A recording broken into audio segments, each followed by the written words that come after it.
वो 100 करोड़ रुपया कहां है?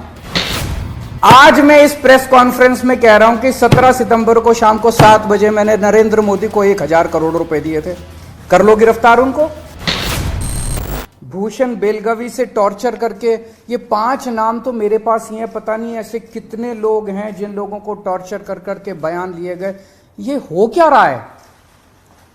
एक के बाद एक, एक के बाद एक, एक के बाद एक, जितने लोगों को ये बुला रहे हैं सबको मारते हैं, पीटते हैं, टॉर्चर करते हैं।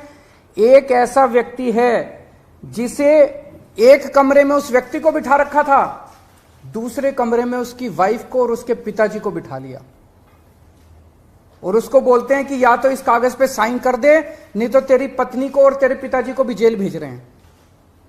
ये चल क्या रहा है? मैं प्रधानमंत्री जी से पूछना चाहता हूं, ये चल क्या रहा है?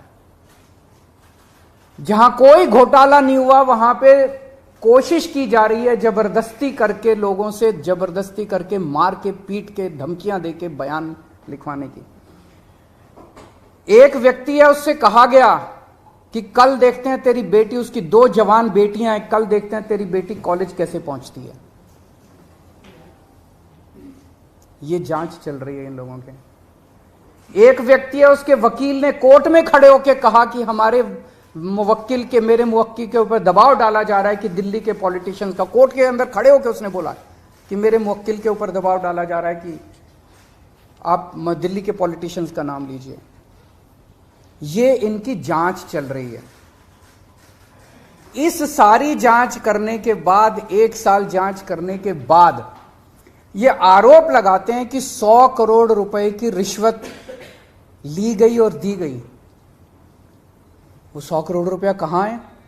एक नया पैसा कहां है? वो 100 करोड़ रुपया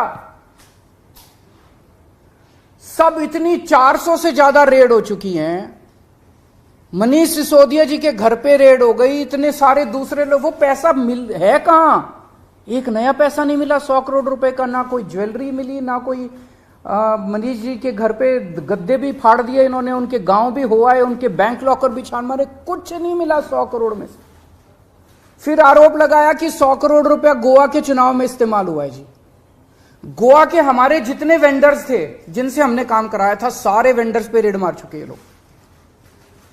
सारे वेंडर्स को इन गिरफ्तार कर करके स्टेटमेंट ले चुके, वहां कुछ नहीं मिला, सारी पेमेंट चेक से हुई है हमारी। सारा हिसाब किताब इलेक्शन कमीशन को दिया हुआ, वहां भी कुछ नहीं मिला। गोवा चुनाव के अंदर इनको धेला नहीं मिला,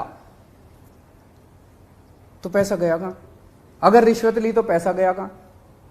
अरे पैसा तो तब मिलेगा ना जब रिश्वत ली गई होगी और रिश्वत दी गई होगी। आज मैं इस प्रेस कॉन्फ्रेंस में कह रहा हूं कि 17 सितंबर को शाम को 7 बजे मैंने नरेंद्र मोदी को 1000 करोड़ रुपए दिए थे। कर लो गिरफ्तार उनको।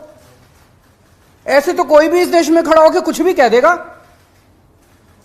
मैं कह रहा हूं कि नरेंद्र मोदी को 17 सितंबर की शाम को 7 बजे मैंने 1000 करोड़ रुपए दिए थे।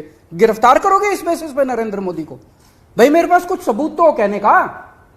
कोई तो मैं कहूंगा भाई मेरे पास ये सबूत है, मैंने दिए थे। ऐसे ही कोई कुछ भी खड़ा होकर कह देगा और गिरफ्तार कर लोगे। 100 करोड़ रुपए दिए, 100 करोड़ रुपए दिए गोवा चुनाव। अरे कहां है सबूत? कोई सबूत नहीं है। ये पॉलिसी इतनी शानदार पॉलिसी थी, ट्रांसपेरेंट पॉलिसी थी, जो भ्रष्टाचार खत्म कर देती पूरे के पूरे शराब सेक्टर में। ये इस बात से साबित होता है कि ये पॉलिसी जब पंजाब में लागू की गई, पूरी कॉपी पेस्ट पॉलिसी है, जब पंजाब में लागू की गई तो इस पॉलिसी से 50% रेवेन्यू 1 साल के अंदर बढ़ गया। 50% रेवेन्यू दिल्ली के अंदर इन्होंने लागू नहीं की, करने दी। पंजाब के अंदर इनकी चली नहीं, क्योंकि पंजाब एक फुल स्टेट है। तो मैं मोदी जी को कहना चाहता हूं, मोदी जी अगर केजरीवाल भ्रष्टाचारी है तो फिर इस दुनिया के अंदर कोई ईमानदार नहीं है। मुद्दा भ्रष्टाचार है ही नहीं, मुद्दा भ्रष्टाचार की जांच है ही नहीं, मुद्दा शराब घोटाला है ही नहीं। ऐसा शख्स, देश का प्रधानमंत्री जो सर से लेकर पैर तक भ्रष्टाचार के अंदर डूबा हुआ है, उसके लिए भ्रष्टाचार मुद्दा कैसे हो सकता है? पिछले मार्च के आखिरी हफ्ते के अंदर मैंने इतने सारे असेंबली के अंदर इतने सारे गिनाए थे भ्रष्टाचार जो इन्होंने किए हैं, इतने भ्रष्टाचार गिनाए थे।